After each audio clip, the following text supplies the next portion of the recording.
Good morning. It is finally fall, and that means we get to do all things pumpkin. And pumpkin is such a great ingredient because it is so versatile. It is more than just pumpkin pie.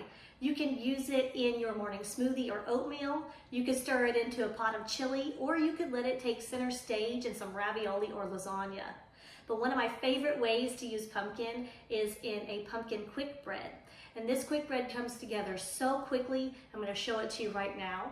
I have started with a cup and a half of flour, and to that I'm going to add some baking powder, some salt, some baking soda, and that all important pumpkin pie spice. I'm going to give that a quick stir. And that is our dry ingredients. We'll set that aside and work on our wet. For the wet ingredients, I have a cup of pumpkin. This is pure pumpkin puree. Do not get the pumpkin pie mix or the canned pumpkin pie filling. Get the plain pumpkin, and it takes about half the can. What are you gonna do with the other half? Well, you could stir it into that morning oatmeal. That's probably what I'm gonna do. Or if you've got chili on your menu this week, you could stir it into your chili. Or you could double this recipe, make 2 loaves of bread and give one away. But I've got my pumpkin. I'm gonna add to that some granulated sugar, some brown sugar, 2 eggs, some vanilla extract, and half a cup of oil. You could substitute applesauce in for the oil if you want to have a little bit lower calorie here. And we're just gonna stir this really nice, make sure this gets stirred together until it's all incorporated.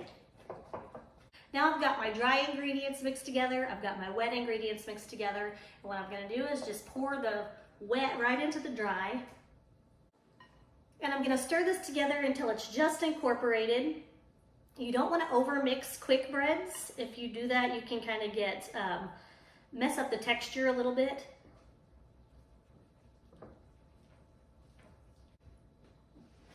And my last ingredient is chocolate chips. These are totally optional. You could leave them out, but why would you? I have an entire bag of chocolate chips here. That's about 2 cups.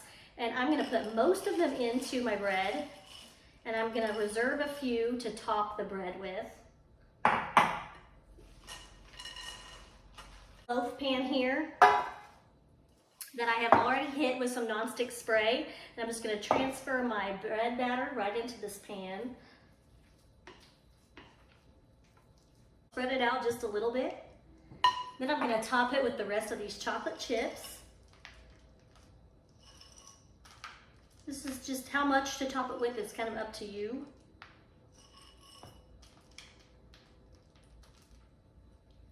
And there's what it looks like. I'll pop it in the oven for 50 minutes. After about 50 minutes in a 350-degree oven, your bread should be ready to come out. If you want to test the doneness, you can do the toothpick. A toothpick inserted should come out clean. But there is a lot of chocolate in this bread, and so you might come out with a little bit of chocolate on there. Let it cool completely on a wire cooling rack, and then you can remove it from the pan and slice it and serve it up.